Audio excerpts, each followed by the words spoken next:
మరి ఈరోజు మీ అందరికీ తెలుసు, రాష్ట్ర వ్యాప్తంగా మా అధ్యక్షుడు నారా చంద్రబాబు నాయుడు గారు ప్రజాగలం కార్యక్రమం తీసుకుని ప్రజల దగ్గరికి వెళ్తున్నారు. ఆ సందర్భంలో మొన్న కాకినాడ నగరం రావడం జరిగింది. కాకినాడ నగరం వచ్చినప్పుడు సుమారు 6 గంటలకి మేము ఘాటీ సెంటర్లో స్వాగతం పలకడానికి ఆయన కోసం మేము కార్యక్రమాన్ని తీసుకోవడం జరిగింది. ఘాటీ సెంటర్ నుంచి సంత చెరువు దగ్గర మీటింగ్ ఏర్పాటు చేసుకోవడం జరిగింది. ఘాటీ సెంటర్ నుంచి స్వాగతం పలకాలని కార్యక్రమాన్ని ఏర్పాటు చేసుకున్నాం. ఆయన 6 గంటలకు వస్తానన్న టైము 7:30కి ఘాటీ సెంటర్కి వచ్చారు. కరెక్ట్గా 7:30 నుంచి సంత చెరువు దగ్గరికి వచ్చేప్పుడు సుమారు 8:15 ఎలాగైంది టైము. మీటింగ్ అయ్యేసరికి 10 అయింది. 10 నిమిషాల దాకా 10 అయింది. కరెక్ట్గా 10 గంటలకి ప్రచారం ఆపేయాలి కాబట్టి ఆపేశారు. ఎంత ఘన స్వాగతం పలికారంటే కాకినాడ ప్రజలు నేను ఎప్పుడు కూడా చూడలేదండి. ప్రజలు కార్యకర్తలు నాయకులే కాదు, ప్రజల భాగస్వాములయ్యారు. కాకినాడ నగరంలో ఉన్న ప్రజలందరూ కూడా భాగస్వాములయ్యారు. దారు పొడుగున కూడా ఆయనకి స్వాగతం పలుకు నీరాంజలి పడ్డారు. అదేవిధంగా సంత చెరువు వచ్చేటప్పటికి ఇక్కడ చూస్తే 3 రోడ్డు జంక్షన్లో కూడా ప్రజలు పెద్ద ఎత్తున సభకు వచ్చారండి. చాలా బాగా జరిగింది సభలో. సభను ఉద్దేశించి మాట్లాడారు చంద్రబాబు నాయుడు గారు. మాట్లాడుతున్నప్పుడు ప్రజల్లో చాలా స్పందన వచ్చింది. అదేవిధంగా ఈ రాష్ట్రంలో అన్ని చోట్లకి వెళ్ళినప్పుడు ఆయన స్థానికంగా ఉన్నటువంటి విధానాల పేరు కూడా మాట్లాడుతున్నారు. ఆయన రాష్ట్ర అభివృద్ధి కోసం మాట్లాడుతున్నారు. స్థానికంగా ఉన్నటువంటి జరిగినటువంటి అక్రమాల మీద, దౌర్జన్యాల మీద అన్ని కూడా మాట్లాడుతున్నారు కామన్గా. అదేవిధంగా ఇక్కడ ఉన్నటువంటి దోరపూడి చంద్రశేఖర్ రెడ్డి మీద కూడా మాట్లాడారు. ఈవేళ ఏం మాట్లాడలేదండి, గతంలో కూడా మాట్లాడారు. అయ్యే మాటలు నేను మాట్లాడాను, అవే మాటలు పవన్ కళ్యాణ్ గారు మాట్లాడారు, అవే మాటలు అన్ని మీ టీవీలో ఇచ్చారు. మీరందరూ మీ టీవీలో ఇచ్చినప్పుడేమో అలాంటి వార్తలు అలాంటి ఇలాంటితే లారీలు వేసి తొక్కించేస్తానన్నాడు. మిమ్మల్ని మీడియా సోదరుని మిమ్మల్ని బెదిరించాడు. అదేవిధంగా మమ్మల్ని కూడా ఇష్టం వచ్చినట్టు మాట్లాడాడు. మీకు అందరికీ తెలుసు. ఆయన దేనికి సమాధానం చెప్పడు. ఆయన చేసిన అవినీతి మీద మేము ఎప్పుడూ మాట్లాడుతున్నాం. ఇప్పుడేటండి, ఆయన అధికారంలోకి వచ్చిన కాడి నుంచి ఏ అవినీతి చేస్తే అవినీతిని అంతా కూడా మీ ద్వారా బయట పెట్టాం, మీ పాత్రికేయుల ద్వారా. కానీ దానికి సమాధానం చెప్పకుండా వంకరగా ఏదో మాట్లాడతాడు, కించపరుస్తూ మాట్లాడతాడు, హేళనగా మాట్లాడతాడు. అన్ని కూడా ఈరోజు ఏం మాట్లాడుతున్నాడండి చంద్రబాబు నాయుడు గారు? అన్ని మాట్లాడిన అవాస్తవాలు. ఆయన కుట్ర రాజకీయాలు చేస్తున్నాడు. కుట్ర రాజకీయాలు అంటున్నాడండి. కుట్ర రాజకీయాలు చేస్తున్నాడు ఆయన. కుట్ర రాజకీయాలు చేసింది జగన్మోహన్ రెడ్డి. ఆయన ముఖ్యమంత్రి కావడం కోసం, ఆయన స్వార్థం కోసం సొంత బాబాయిని చంపేశాడు. ఆయన బాబాని చంపేసిన తర్వాత ఈరోజు వాళ్ళ చెల్లి, తల్లి అందరిని దూరం చేశాడు. కుట్ర రాజకీయం అంటే జగన్మోహన్ రెడ్డిది. చంద్రశేఖర్ రెడ్డి, నువ్వు అందులో భాగస్వామి అయిపోయి ఉన్నావు. ఆయన బినామీ కాబట్టి ఆయన వెనకేసి వస్తున్నావు. ఈ రోజున కుట్ర రాజకీయం మీ నాయకుడిది, జగన్మోహన్ రెడ్డిది. ఆయన ముఖ్యమంత్రి అవడం కోసం బాబాని చంపేశాడు. ఈరోజు తల్లిని, చెల్లిని అందరినీ దూరం చేశాడు. ఈరోజు అది కుట్ర రాజకీయం అంటారు దాన్ని. ఇంకేం మాట్లాడుతున్నావు నువ్వు? కొండబాబు ఒక్కరికి ఇల్లు ఇవ్వలేదు. కొండబాబు ఒక్కరికి ఇల్లు ఇవ్వలేదు. 5 అంతస్తుల మేడ కట్టుకున్నాడు అంటున్నాం. 5 అంతస్తుల మేడ పబ్లిక్ లో కట్టుకున్నాం మేము. సీక్రెట్గా ఏం కట్టలేదే. మేము ఉన్న ఇల్లు తీసి 5 అంతస్తులు వేసుకున్నాం. మా అన్నగారికి 4 పిల్లలు, నాకు 2 అబ్బాయిలు, పెళ్ళిళ్ళు అవుతున్నాయి. ఒక్కో ఫ్లోర్లో ఉండాలి, కుటుంబం అంతా ఒకే చోట ఉండాలని కట్టుకున్నాం. వేరు కట్టాలంటే వేరే ఇల్లు కడదాం. నీకులాగా కాకినాడలో ఇల్లు ఒకటి ఉంది నీకు. నీకులాగా 2 ఇల్లు పెట్టలేదు నేను. 2 ఇల్లు పెట్టలేదు నేను. ఒకే చోట కుటుంబం అంతా ఒక చోట ఉండాలి అని కట్టుకున్నాం ఇల్లు. మా సొంత స్థలంలో మేము కట్టుకున్నాం. దానికి ఇదివరకు కూడా చెప్పాను నేను, ఒక ఇల్లు కట్టామంటే దానికి ఏదైనా నీకు ప్రూఫ్స్ కావాలంటే గవర్నమెంట్ డిపార్ట్మెంట్ ఉంది, పంపించు. ఏ విధంగా కట్టామో చూపిస్తాం. అన్ని అఫీషియల్గా కట్టాం, దొంగసాటుగా ఏం కట్టలేదే. హైదరాబాద్లోకి ఇల్లు, పక్కనో ఇల్లు, సీక్రెట్గా ఇల్లేం లేదు. మా అన్ని ఆస్తులు కూడా నేను అప్రివిట్లో పెట్టాను. మా పొలం నా పేరుని పొలాలు ఎంత ఉన్నాయి, నా పేరుని ఇల్లు ఎంత ఉన్నాయి, అన్ని పెట్టాను, చూసుకో. నువ్వు పెట్టా కదా. ఇప్పుడు చెప్పను నీకు, రేపు ఎలక్షన్ అయిపోయిన నీ సంగతి అసలు నేనే చూద్దాం అనుకున్నానండి. కానీ ఎంతమంది తయారైపోయారండి నీ సంగతి చూడడానికి. ఎంతమంది తయారైపోయారండి ఇప్పుడు. ఎంతమంది అండి, లెక్కలేదండి. ఎందుకంటే వాళ్ళందరికీ అన్యాయం చేసేవారు కాబట్టి. నువ్వు ఒక్కరిద్దరు కాదండి, నేను కాకినాడ ప్రజల కోసం అన్యాయం చేస్తే దానిపైన మాట్లాడుతున్నాను నీ గురించి. నాకు వ్యక్తిగతంగా కక్ష కాదు, నువ్వు చేస్తున్న అన్యాయాల మీద కక్ష నాకు. ఈ కాకినాడని 2 సార్లు ఎమ్మెల్యేగా పనిచేసి కాకినాడ అభివృద్ధి చేసిన వ్యక్తిని నేను. కాకినాడ ప్రజలకు అన్యాయం జరుగుతుంటే నీ మీద మాట్లాడుతున్నాను నేను అన్ని మాట్లాడి వాస్తవాలు, నువ్వు అవాస్తవ. అందుకు నీ మీద నాకు కోపం ఇవన్నీ. అంటే మిగతా వాళ్ళకి ఎందుకు వచ్చిందండి ఇంతమందికి ఉందండి కోపం మీ మీద. అంటే అందరికి అన్యాయం చేశాను. వాళ్ళందరూ ఎప్పుడు కూటమి ప్రభుత్వం వస్తుందా, వచ్చినట్టే చంద్రశేఖర్ని పట్టుకోవాలని ఎదురు చూస్తున్నారు అందరూ. నీ సంగతి ఆలు తేల్చుతారు, నాకన్నా ముందు ఆలు తేల్చేలా ఉన్నాను. ముందు ఆ సంగతి చూడు ఏంటి. వాళ్ళందరూ రెడీగా ఉన్నారు అందరూ కూడా. అదేవిధంగా చూసుకున్నట్టయితే పేదవాడికి ఒక ఇల్లు కూడా ఇవ్వలేదట నేను. అసలు నువ్వు ఏంటి ఎమ్మెల్యేగా పనిచేస్తున్నావు, అసలు గతంలో ఏం పనులు చేస్తావు ఏంటి, కొండబాబు ఏం చేశాడని చూసుకుని అక్కడి నుంచి మొదలెడతారు పని. కాకినాడ ప్రజలు కాకినాడలో ఇల్లులు ఇవ్వాలని కిట్కో ఇల్లులు కట్టించాం. 4,900 ఇల్లులు శాంక్షన్ అయితే 1,152 ఇల్లులు పూర్తవుతే మిగతా కట్టి ఉన్నాయి. ఇంకా కట్టవలసిన కట్టాలంటే 20,000 ఇల్లులు కట్టచ్చు. ఇంకా స్థలం ఉంది, ఓట్ ల్యాండ్ తీసుకున్నాం. కట్టిన ఇల్లులేమో ఇంతవరకు ఇవ్వలేదు నువ్వు. ఆ కిట్కో ఇల్లులు కట్టిన కొద్దిగా అప్పనాగిపోయినన్నీ అక్కడ ఉన్నాయి. మన 1,152 ఇల్లు ఇచ్చావు, కానీ కొంతమంది తీసేస్తావు, కొంతమందికి ఇచ్చావు. మళ్ళీ అదే కిట్కో ఇల్లులో పక్కన కట్టించవచ్చు కదా కాకినాడ ప్రజలు. కాకినాడలో కొమరగిరి తీసుకెళ్ళావు నువ్వు. కొమరగిరి తీసుకెళ్ళావు. ఎందుకు తీసుకెళ్ళావు నువ్వు? నీ వ్యక్తిగత లాభం కోసం. తక్కువ రేటుకి కొనుక్కుని ఆ పొలాలు ఎక్కువ రేటుకి గవర్నమెంట్లో అమ్ముకుని 650 కోట్లు కొడిస్తావు. అందులో 650 కోట్లు అందుకు తీసుకెళ్ళావు. ఎవరన్నా అక్కడికి వెళ్తున్నారండి నువ్వు ఇచ్చిన? ప్రజలారా మీరు అర్థం చేసుకోండి ఒకసారి. కాకినాడ ప్రజలకు ముఖ్యంగా చెప్తున్నాను నేను. ఒక ఇల్లు ఇవ్వలేదు అంటున్నాడండి. కాకినాడ ప్రజలకి కాకినాడలో కట్టాలని నేను ఓట్ ల్యాండ్ తీసుకుని ₹1 ల్యాండ్ ఖర్చు పెట్టలేదండి. ఓట్ నుంచి ల్యాండ్ తీసుకున్నాం మనం. నువ్వేం చేస్తావు? నీ వ్యక్తిగత లబ్ధి కోసం ఇక్కడ కడితే ఏ లాభం ఉంటుందనే ఆలోచనతో కొమరగిరి తీసుకెళ్ళి అక్కడ తక్కువ రేటు స్థలం కొని ఎక్కువ రేటుకి గవర్నమెంట్కి ఇచ్చి 650 కోట్లు కొట్టేసావు. ఆ లాభం కోసం నువ్వు ఈరోజు పేదవాళ్ళందరూ అంత దూరం తీసుకెళ్ళావు. ఒక్కరు వెళ్ళనంటున్నారండి అక్కడికి. నేను ఇంటింటి తిరుగుతుంటే బాబు కొండబాబు ఎంత దూరం తీసుకెళ్ళాడు, అక్కడికి వెళ్ళలేకపోతున్నాం, ఇబ్బంది పడుతున్నాం అని చెప్పేసి బాధపడుతున్నారు. వాళ్ళకి కూడా ధైర్యం ఇచ్చాం ఈ రోజున. అమ్మ మీకు ఇష్టం ఉంటే అక్కడికి వెళ్ళండి, మీకు నచ్చితే అక్కడికి వెళ్ళండి, మాకేమీ అభ్యంతరం లేదు. ఒకవేళ వెళ్ళరు కదా, మా ప్రభుత్వం వస్తుంది. కాకినాడ ప్రజలకి కాకినాడలో ఇల్లు కిట్కో ఇల్లులు కట్టించేస్తానని చెప్తున్నాను నేను. ధైర్యం ఇస్తున్నాను ఈ రోజున. కాకినాడ ప్రజలకి కాకినాడలోనే కిట్కో ఇల్లులు కట్టించేస్తాం. లేదు కదా, బయట ఇవ్వాలంటే నీకులాగా సెంటు భూమి కాదు 2 సెంట్లు ఇస్తామని ధైర్యాన్ని ఇస్తున్నామని కూడా సందర్భంగా తెలియజేస్తున్నా. ఒక ఇల్లు కట్టలేదంట, కళ్ళెదురికి కనపట్లేదు కిట్కో ఇల్లు.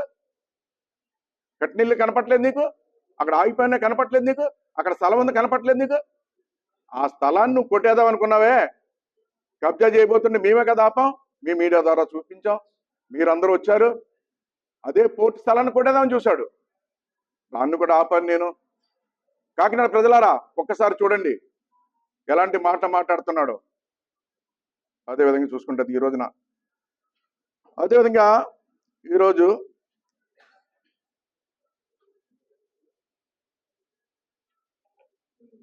ఆయన కాకినాడ ఎంతో అభివృద్ధి చేశారట, చాలా అభివృద్ధి చేశారట. 5 సంవత్సరాలు అయింది నువ్వు. 5 సంవత్సరాలు కాకినాడ స్మార్ట్ సిటీ తీసుకొచ్చాం మేము. మా టైంలో స్మార్ట్ సిటీ తీసుకొచ్చి ఎంతో అభివృద్ధి చేస్తాం. ఇంకా చేయవలసిన పనులు ఉన్నాయి. ఇంకా కొన్ని ప్రణాళికలు ఇంకా లాంచ్ చేయలేదు. మనం ప్రణాళిక సిద్ధం చేస్తాం, లాంచ్ చేయలేదు. పనులు లాంచ్ అయ్యి పనులు మొదలు పెట్టారు. నేను సింపుల్గా చెప్తాను, అన్ని పనులు 10%, 20% ఆగిపోయిన పనులు చాలా ఉన్నాయి. 5 సంవత్సరాలు మేము పూర్తి చేసిన 80%, 90% పనుల్లో 10% పని పూర్తి చేయలేకపోయాం. 10% ఉన్న పని. ఒకటే చెప్తాను, ఒక రోడ్డు తీసుకుందాం. ఒక రోడ్డు తీసుకుందాం. ఏదైతే సర్పారం మనకున్నటువంటి ప్రధానమైన రోడ్లండి, మెయిన్ రోడ్డు, దేవాలయం వీధి, అదేవిధంగా వార్ఫ్ రోడ్డు, సినిమా రోడ్డు, ప్రధానమైన రోడ్లు. ఈ రోడ్లన్నీ కూడా ట్రాఫిక్ పెరిగిపోయి బిజీ అయిపోయింది. అదేవిధంగా చాలా ఇబ్బంది పడుతున్నారు ప్రజలు, గంటలు ఇబ్బంది పడే పరిస్థితి వస్తుందని చెప్పేసి సర్పార్ నుంచి డైరీ ఫార్మ్ సెంటర్ మీదుగా రోడ్డు 100 కోట్లు పెట్టి రోడ్డు పెట్టామండి. రోడ్డు వైండింగ్ చేసి వెడల్పు చేస్తే ట్రాఫిక్ డైవర్షన్ అవుద్ది. అది సర్పార్ నుంచి పోర్ట్ మీదుగా జగన్నాపురం వెళ్ళిపోవచ్చు, మళ్ళీ పోర్ట్ మీదకి వెళ్ళిపోవచ్చు అని 100 కోట్లు పెట్టి రోడ్డు వేస్తే వైండింగ్ చేసి ఆ రోడ్డుని మేము సంజీవనగర్ లారీ సీరియల్ ఆఫీస్ దాకా తీసుకొచ్చి చేసామండి. దగ్గర 10 కిలోమీటర్లు వేసామండి. ఇంకా 1/2 కిలోమీటర్ ఉండిపోయిందండి అక్కడి నుంచి. 1/2 కిలోమీటర్లు వేయపోయావు నువ్వు. 1/2 కిలోమీటరు ఈ 5 సంవత్సరాల్లో 1/2 కిలోమీటర్ వెళ్ళిపోయావు. ప్రజలారా, కాకినాడ ప్రజలారా ఒకసారి ఆలోచించండి. ఎంత అంటోండి ఎమ్మెల్యేగా నెగ్గించారు, ఒకసారి ఆలోచించండి. 1/2 కిలోమీటర్ రోడ్డు వెళ్ళిపోయాడు. ఈయన ఏదో అభివృద్ధి చేశారని చెప్తున్నాడు. ఓకే, నేను చెప్పి మాటలు ఏమైనా అబద్ధం ఉంటే రండి, మీ మీడియా ద్వారా వెళ్తాను, మీరు కూడా రండి, నేను చూపిస్తాను. 1/2 కిలోమీటర్ ఏమండా ఆ రోడ్డు వేస్తానండి, అటు జగన్నాథపురం వెళ్ళిపోతారండి, అటు పోర్ట్కి వెళ్ళిపోతారండి. బ్రహ్మాండం రోడ్డు అండి. అదేవిధంగా చూసుకున్నట్టయితే ఈరోజు కాకినాడ నగరం పోర్టు, ఒక పక్కన లారీలు, ఒక పక్కన చూస్తే ఫిషింగ్ ఇండస్ట్రీ, ఇవన్నీ కూడా ఓవరాల్గా బిజినెస్ పెరిగింది. ఒక పక్కన SEZ, ఇవన్నీ వచ్చినాయి. కాకినాడ నగరాన్ని ట్రాఫిక్ సమస్యలతో ఇబ్బంది పడుతున్నారని చెప్పి 3వ బ్రిడ్జ్ చేయాలని చెప్పి ప్రణాళికలు ఉంటే ఎవరూ చేయలేని పని. స్మార్ట్ సిటీకి సంబంధం లేకుండా రాష్ట్ర ప్రభుత్వంతో 116 కోట్లు చంద్రబాబు నాయుడుతో మాట్లాడి 116 కోట్లు శాంక్షన్ చేసి శంకుస్థాపన చేశామండి. ఆ బ్రిడ్జి అవడం వల్ల ఏంటంటే తెలుసండి, మనకి పెట్రోల్ కారిడార్ విశాఖపట్నం పోర్ట్ నుంచి కాకినాడ పోర్ట్ వరకు వస్తారు, మధ్యలో SEZ అవుతుంది. విశాఖపట్నం పోర్ట్ నుంచి మచిలీపట్నం పోర్ట్కి వెళ్ళిపోవడానికి లింక్ ఇది. అలాగా 3వ బ్రిడ్జ్ చేస్తే అట్లా డైరెక్ట్ గా మచిలీపట్నం పోర్ట్కి వెళ్ళిపోతాయి వెహికల్స్. కాకినాడ సిటీలోకి ఒక వెహికల్ ఎంటర్ అవ్వకుండా ఆ విధంగా రోడ్ వేసుకుంటాం. అదే విధంగా చూసుకున్నట్టయితే 216 మనకి ఏదైతే అచ్చంపేట జంక్షన్ ఉందో, అచ్చంపేట జంక్షన్ ఉందో, అచ్చంపేట జంక్షన్ నుంచి ఆ 216 ని ఫ్లైఓవర్లు వేసుకుని మ్యాడ్ లైన్ మీదుగా తీసుకొచ్చి ఉప్పలంక దగ్గర కలుస్తుంది. అది ఈ బ్రిడ్జి కూడా 3వ బ్రిడ్జ్ అయిపోతే ఇది కూడా ఉప్పలంక దగ్గర కలుస్తుంది. కాకినాడ రింగ్ రోడ్ అవుద్ది. రింగ్ రోడ్ అవుతే డెవలప్ అవుద్ది. ట్రాఫిక్ సమస్యలు ఉండవు, హెవీ వెహికల్స్ ఏమి కాకినాడ సిటీలోకి రావు. అలాంటి దాన్ని మేము ప్లాన్ చేస్తే చిన్న మొక్క కలిపారు మీరు. 216 ని ఫ్లైఓవర్లు వేసుకొచ్చాం, ఎక్కడికక్కడ ఈరోజు అన్ని రోడ్లు అనుసంధానం చేసాం. కానీ దేన్ని కూడా కలపలేకపోయారు. ఏం చేస్తున్నారు మంత్రులు? ఏం చేస్తున్నారండి ఇక్కడ జిల్లా మంత్రి ఏం చేస్తున్నాడు? అసలు దూరపడి సంస్థలను పక్కన పెట్టు, ఒక మంత్రిగా ఉండి ఏం చేస్తున్నారు? ఈ కాకినాడ నగరం ప్రధానమైన రోడ్ని కూడా వేయలేకపోయారు మీరు. ఎమ్మెల్యే పక్కన పెట్టి, ఈ దోపిడీదారుడు, రౌడీ, గోండాలను ప్రోత్సహించిన వ్యక్తి, ఈయన పక్కన పెట్టు. ఒక మంత్రిగా మీరు కూడా చూసుకోవాలి కదా. కన్నబాబు కూడా మంత్రి చేశాడు. ఆయన రూరల్ ఏరియా నుంచి వస్తుంది. ఆయన్ని కూడా ఫ్లైఓవర్స్ రోడ్డు అనుసంధానం చేసి ఉప్పలంక కూడా ఆయిందే, ఆ ఏరియాలన్నీ ఆయనయే. కనీసం రోడ్డు కూడా పూర్తి చేయలేపాడు ఆయన. ఈయన కూడా వదిలే, ఈయన దోపిడీదారు ఇవన్నీ చేసుకున్నాడు. ఎలా అయిపోయారంటే కనీసం ఆ రోడ్ని కలపాలని కూడా ఆలోచన లేదు. ఏవైనా నువ్వు తీసుకొచ్చి దాన్ని ఏమైనా కదిపావా? దూరంపూడి సంజయ్ రెడ్డి కాకినాడ ప్రజలకు ఏనాడని ఆలోచించావు? ప్రజల కోసం నువ్వు 5 సంవత్సరాలు ఆ రోడ్ వేస్తుంటే కాకినాడ రింగ్ రోడ్ అయిపోయేది. రింగ్ రోడ్ అయిపోయిన తర్వాత రియల్ ఎస్టేట్ పెరుగుతుందో, పక్కన ట్రాఫిక్ సమస్యలు తీరుతాయి. ప్రజల సిటీలో కాకినాడ హెవీ వెహికల్ ఒకటి రాదు. ఈవేళ ఎన్ని హెవీ వెహికల్స్ వచ్చేస్తున్నాయండి కాకినాడ నగరంలోకి.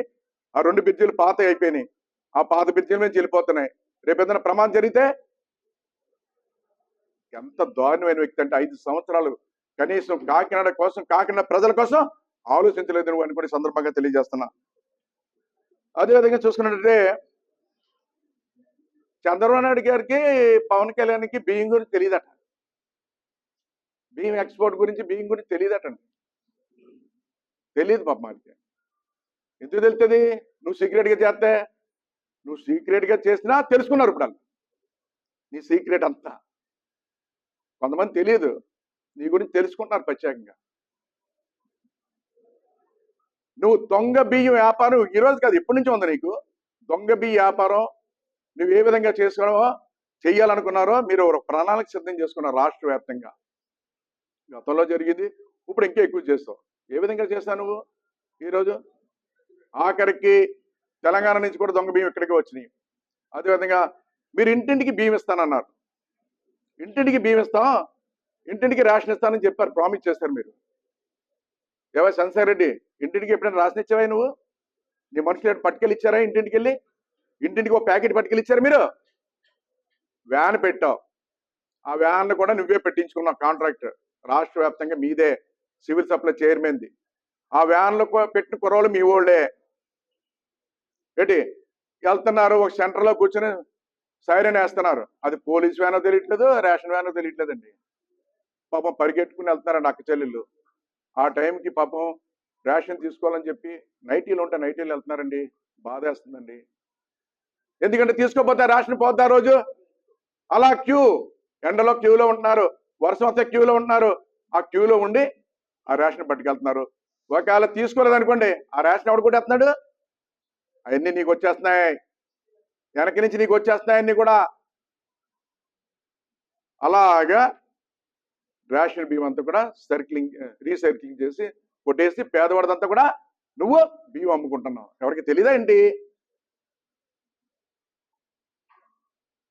ఎవరికి తెలీదా? ఇప్పుడు బియ్యం అమ్ము. అంతకుముందు ఏం చేశావు నువ్వు? అంతకుముందు ఎమ్మెల్యే అయినప్పుడు ఏటీఎంలో దొంగ నోట్లు పెట్టేసి మంచి నోట్లు తీసేవా లేదా? బయట పెట్టాను లేదా నేను? ఆ రోజు దొరకవా లేదా నువ్వు? కొంతమంది దొంగలు పెట్టుకుని కుర్రలు పెట్టుకుని, గురుజసీధర్ రెడ్డి ఎవరు? నీ మనిషే కదా. ఆడనేమో ఏటీఎంలో పనిచేసేలా బ్యాంకులో పెట్టించావు కదా కుర్రల్ని. నువ్వే పెట్టించి బ్యాంకులో, ఆ బ్యాంకులోంచి డబ్బు తీసుకొచ్చేటప్పుడు ఏటీఎంలో పెట్టే లోపల మధ్యలో దొంగ నోట్లు ఇచ్చి మంచి నోట్లు తీసేసి వ్యవహారం చేసావు. ఆ గురుసేధర్ రెడ్డి కేసులు పడ్డాయి కదా, నీ మనిషే కదా. ఆ రోజు బయట పెట్టావు, నువ్వు ఎమ్మెల్యేగా పనిచేసావు. కానీ చేతికి అంటున్నట్టు నీ దగ్గర మంత్రాలు ఉన్నాయి, దొంగ ఆలోచనలు ఉన్నాయి, చేతికి అంటకుండా చేస్తున్నావు. ఏంటి నువ్వు చేసే పనులు? ఒకప్పుడేమో దొంగ నోట్ల వ్యాపారం, ఒకప్పుడేమో ఈ వ్యాపారం. ఏంటి నీకన్నీ తెలీదా? పవన్ కళ్యాణ్కి చంద్రబాబుకి తెలియదు, ఏమి తెలియదు. అన్నీ తెలుసు, నీ సంగతి రేపు తెలుస్తారు అన్నీ కూడా. ఇంకోటి ఏమంటున్నావు?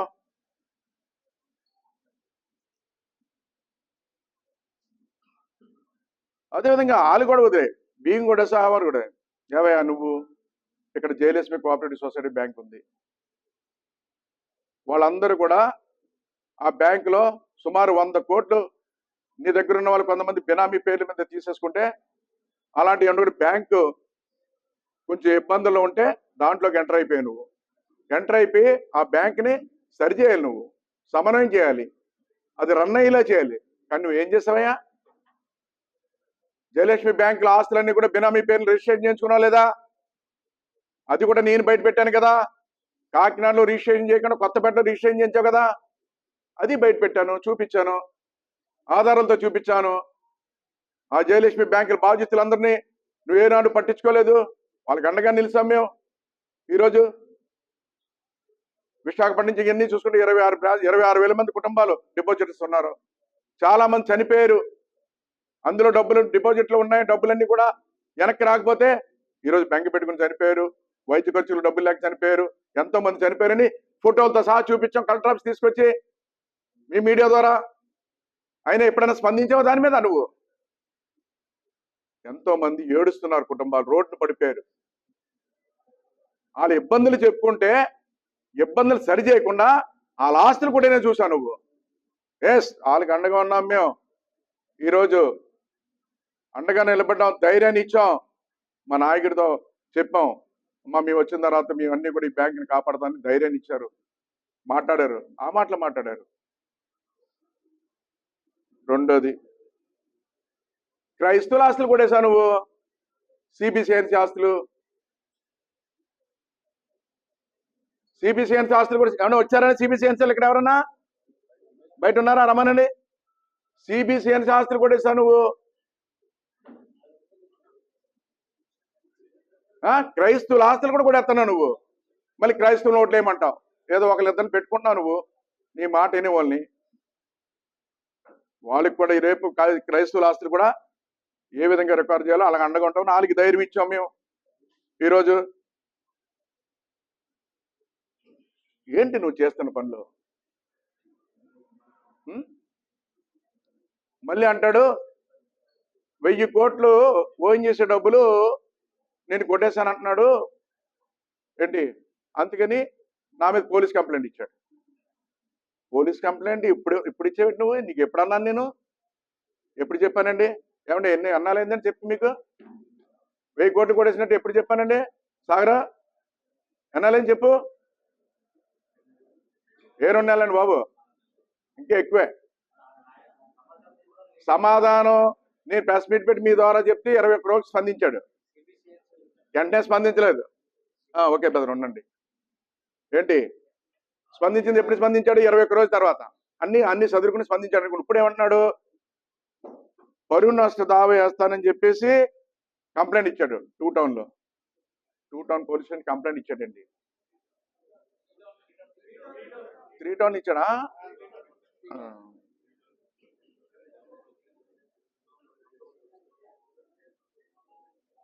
ఏమండి ఆలోచించండి.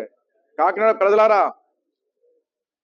ప్రజలారా, అదేవిధంగా మత్స్యకార సోదరులారా, మీకోసం నేను పని చేస్తుంటే, మీకోసం పోరాటం చేస్తుంటే, ఈరోజు నా మీద 3 టౌన్లో కంప్లైంట్ ఇచ్చాడు దూరంపూడి చంద్రశేఖర్ రెడ్డి.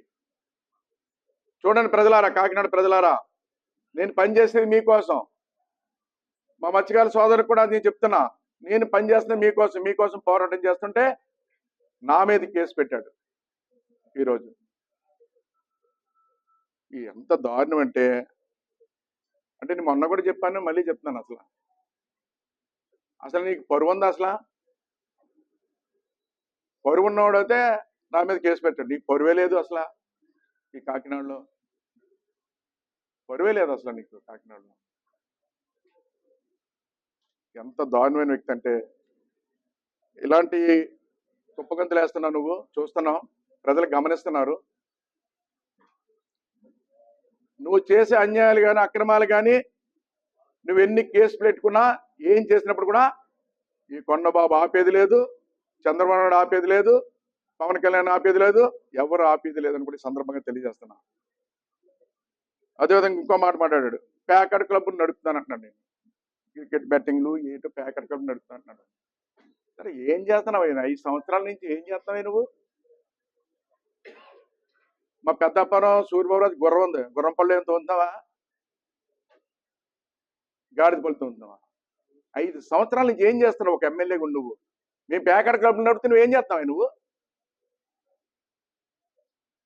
ఏం చేస్తున్నావు? నువ్వు నీ సొంత ఇదివరకు ఆఫీస్ కంటే సొంత ఆఫీసులోనే ప్యాకెట్ క్లబ్ నడుపుతున్నావు నువ్వు. ఎస్, పోలీసులే చెప్తున్నారు మాకు ఏమీ చేయలేకపోతున్నాం కొండబాబు, ఈ దుర్మార్గుల పాలనలో మేము భరించలేక ఏదో అలా పని చేస్తున్నాం తప్ప బాధతో చేస్తున్నామని పోలీసులు కూడా బాధపడుతున్నారని కూడా సందర్భంగా తెలియజేస్తున్నాం. తెలుసా వాళ్ళందరికీ? ఒక ఎమ్మెల్యే ప్యాకెట్ క్లబ్ నడుపుకుంటుంటే ఏం చేస్తారండి? బయట ఆడితే పట్టుకుంటారు, తనే ప్యాకెట్ క్లబ్లు ఆడించేస్తాడు. ఇంకేం చేస్తారు పోలీసులు? ఎస్, మా దగ్గర బాధపడుతున్నారు వాళ్ళు. ఒక ఎమ్మెల్యే ఉండే ఈ విధంగా ప్యాకెట్ క్లబ్లు నడుపుతున్నారని చెప్పి వాళ్ళు బాధను వ్యక్తం చేస్తున్నారు మా దగ్గర. మళ్ళీ మేము ఆడుతున్నాం అని చెప్తున్నాను. ఆడితే ఏం చేస్తున్నావు? పట్టించాలి కదా నువ్వు. కాకినాడ స్మార్ట్ సిటీగా పేరు తెచ్చానే నేను. కాకినాడ స్మార్ట్ సిటీ డెవలప్ చేస్తున్న సమయంలో ఎంతో మంది సినిమాలు తీసుకున్నారు. ఇక్కడికి వచ్చి సినిమా షూటింగ్ తీసుకునేవారు.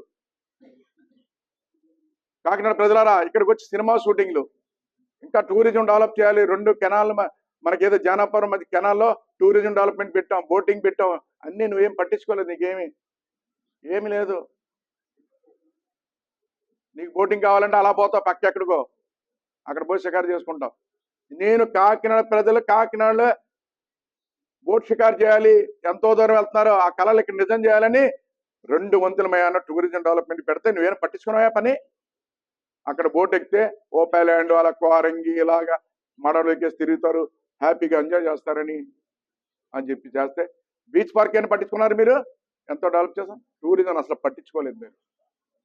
పార్కులే పాడు చేస్తాం, కాకినాడలో ఆహ్లాదకరమైన వాతావరణం తీసుకొని పార్కులు పాడు చేస్తాం, మెయింటెనెన్స్ లేదు. మొన్న కూడా లీజుకి తీసుకుందాం చూసావు, అడ్డుకున్నాం.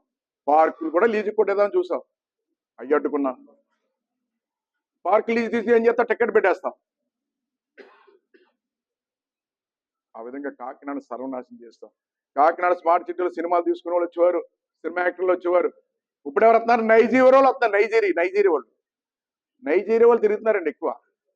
ఎక్కడ చూసినా నైజీరియా స్టూడెంట్స్, నైజీరియా వాళ్ళు తిరుగుతున్నారు. ఆడెక్కడ పడితే అక్కడ డ్రగ్స్.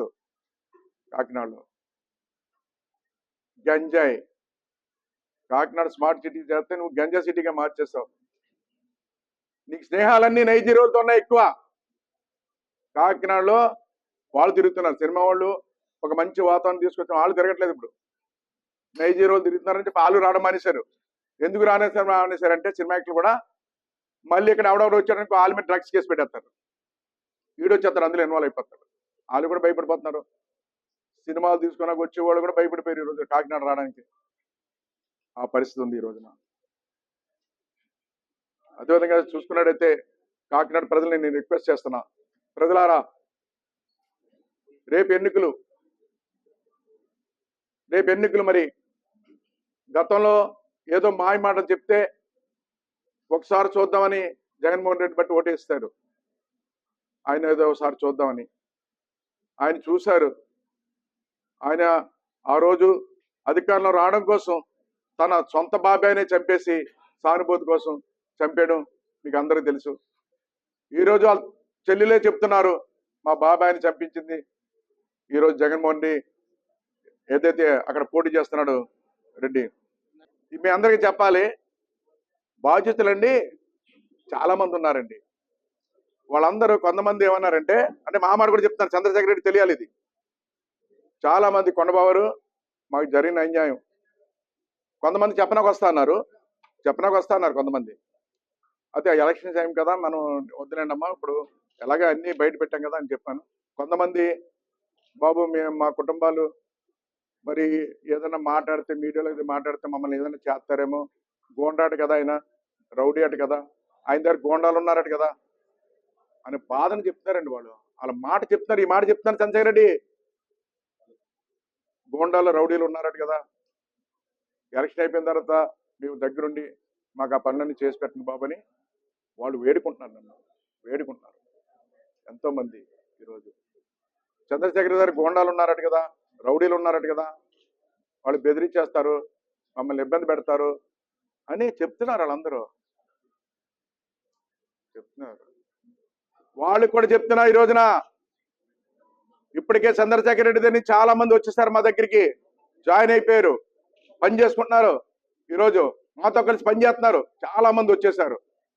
ప్రతి వార్డు నుంచి కూడా చాలా మంది నాయకులు కార్యకర్తలు జాయిన్ అయ్యారండి. ఇంకా కొంతమంది ఉండిపోయారు.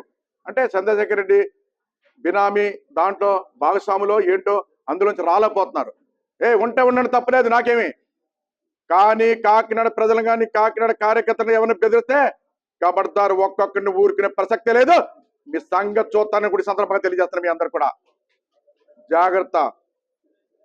ఏంటి గోండేజం కాకినాడలో, ఏంటి మీ రౌడీజం? ఒళ్ళు దగ్గర పెట్టుకుని పని చేసుకోండి ఎలక్షన్లో.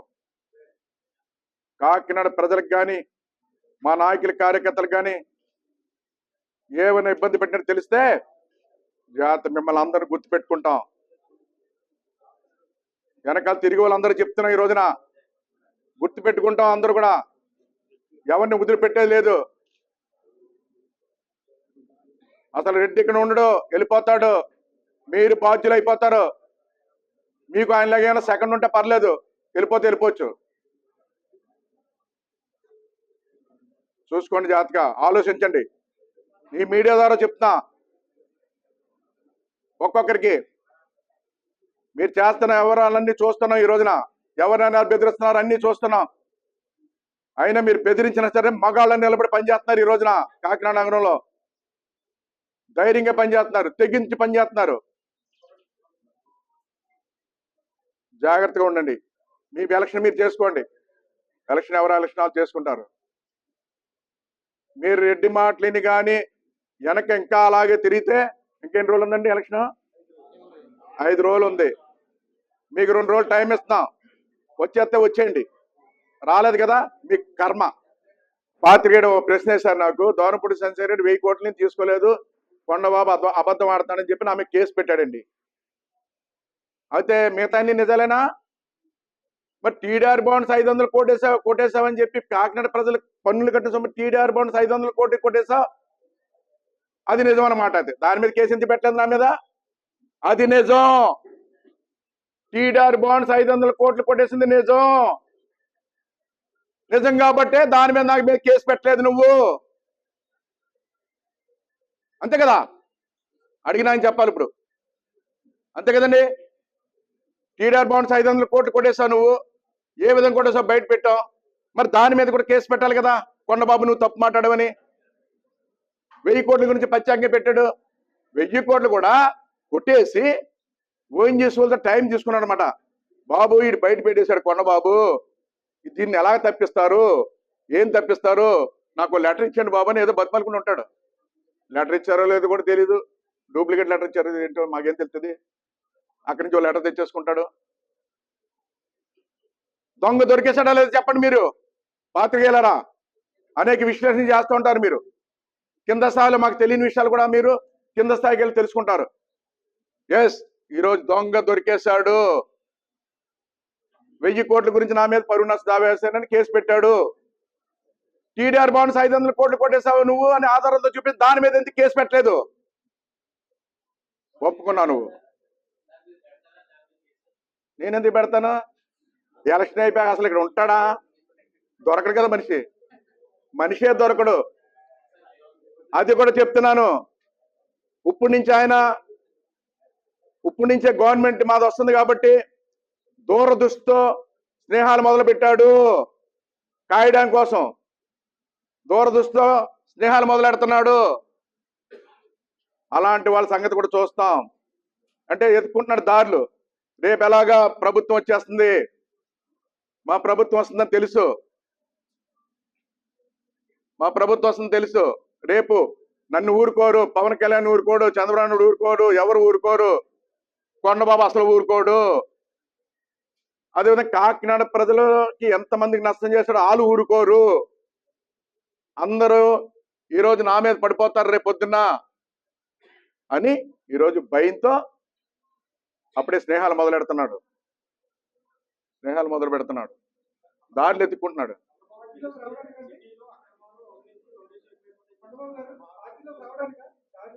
దారులు ఎత్తుకుని వెనక నుంచి పని చేసుకోవడానికి అలాగే ఘటన అయిపోయాడు గతంలో. ఎస్, అన్నీ కూడా ఉన్నాయి. అయితే ఈ రోజున ఇలాంటి ఈడు కాదు. నేను చెప్పి చంద్రశేఖర్ రెడ్డి గురించి కాదు నవీన్ నేను చెప్పేది. రాష్ట్రంలో అందరి పరిస్థితి అలాగే ఉంది. ఒక్క చంద్రశేఖర్ రెడ్డి ఒకటే కాదు, అందరూ ఓడిపోతున్నారని తెలిసి వాళ్ళు దారులు ఎత్తుకుంటున్నారు అందరూ. నవీన్కి కొండబాబుకి రిలేషన్ బాగుంది అని నవీన్ పక్కకు వచ్చేస్తాడు. సాగర్కి కొండబాబుకి రిలేషన్ బాగుందని సాగర్ దగ్గరికి వచ్చేస్తాడు. సృష్టి దగ్గరికి వచ్చేస్తాడు వెనక నుంచి. అంటే బుధానికి పేర్లు చెప్తాను, రోయ్ ఆ పెద్ద నాయకుల పేరు నేను తర్వాత చెప్తాను. ఇలాంటి దారులు ఎత్తుకుతున్నాడు. ఎవరిని పట్టుకుంటే సేవ్ అయిపోతాం రేపు పొద్దుని చెప్పింది. మా చంద్రబాబు నాయుడు గారు గేట్లు చాలా గట్టిగా వేస్తారు ఈసారి, మామూలుగా కాదు. అన్నీ తెలుసుకున్నారు. బాబు గారి గేట్లు చాలా గట్టిగా వేస్తారు. ఎవడు పడతాడు దొంగలు లోపలికి వచ్చేనకు ఉండదు, చాలా గట్టిగా. పవన్ కళ్యాణ్ కూడా అదే గేట్ వేస్తాడు. ఎవరికి అలాంటి వాళ్ళకి తావు ఉండదు లోపల రావడానికి. వెనక నుంచి వచ్చినా ఏదొచ్చినా అటువంటి వాళ్ళు ఏమి ఉండదని అనుభవిస్తారు. కాకినాడ ప్రజలారా, ఒక దుర్మార్గుడు మళ్ళీ ఎలక్షన్లో నాకు ఓటు ఏమైనా వస్తున్నాడు, తిరుగుతున్నాడు. దూరదృష్టి ఒకసారి ఆలోచించండి. వైసీపీకి ఓటేద్దాం వాళ్ళు కూడా ఆలోచించాలి మీరందరూ కూడా. ఒక దుర్మార్గుడు చేతిలో కాకినాడ ఉండిపోయింది. స్మార్ట్ సిటీ ఎంతో డెవలప్ చేసిన స్మార్ట్ సిటీ ఇంకా చేయవలసి ఉంది. ఈలోగా నేను ఓడిపోయాను, తర్వాత ఎన్నికలు వచ్చినాయి, 5 సంవత్సరాలు ఎక్కడ పని అక్కడ ఉండిపోయింది, పూర్తి చేయలేకపోయాడు. నా మేనిఫెస్టోలు రిలీజ్ చేశాను, మీరు చూడండి. ఆయన మేనిఫెస్టోలు రిలీజ్ చేశాడండి, ఒకసారి చూడండి. కాకినాడ ప్రజలారా, రెండు దగ్గర పెట్టుకుని కాకినాడ ప్రజలారా, ఒక్కసారి ఆయన ఒక ఎమ్మెల్యేగా పనిచేసి ఎలాంటి మేనిఫెస్టోలు తయారు చేశాడో, నేను ఏజెండా కాకినాడ ఏం చేస్తానో తయారు చేసి రెండు దగ్గర పెట్టుకుని చూసి ఆయనకి ఎటువంటి అవగాహన ఉంది కాకినాడ మీద తెలుసుకోండి అని కూడా ఈ సందర్భంగా తెలియజేసుకుంటూ, ఈసారి నాకు మీరు అందరూ కూడా సైకిల్ గుర్తుపై ఓటేయండి. అలాగే 2 ఓట్లు ఇస్తారు ఈసారి మా ఎంపీ గారికి, ఉదయ శ్రీనివాస్, ఆయనకి గ్లాస్ గుర్తుపై ఓటేయండి. రేపు నేను నెగ్గిన తర్వాత కాకినాడని ఏదైతే భూ కబ్జాలు ఉన్నాయో, భూ కబ్జాలు లేని సిటీగా, రౌడీ లేని సిటీగా, అదేవిధంగా డ్రగ్స్ లేని సిటీగా, గంజా లేని సిటీగా చేసి మళ్ళీ కాకినాడ సిటీని, స్మార్ట్ సిటీని రాష్ట్రంలోనే ఆదర్శ సిటీగా తీర్చిదిద్దుతాడు ఈ కొండబాబు. మీరందరూ అత్యధిక మెజార్టీతో గెలిపించాలి. అత్యధిక మెజార్టీతో ఎందుకు గెలిపించాలంటున్నానంటే, ఒక దొంగని దొంగ కింద చూశారు, మంచోడు మంచోడు కింద చూశాడని కాకినాడ ప్రజలు పేరు రావాలి. ఈ రోజున దొంగోడు కోటేశారు, రౌడీలు కోటేశారు, గోండాలకు వేశారని పేరు రాకూడదు కాకినాడ ప్రజలకి ఈ రోజున. ఆ విధంగా ఓట్లేసి నెగ్గించండి.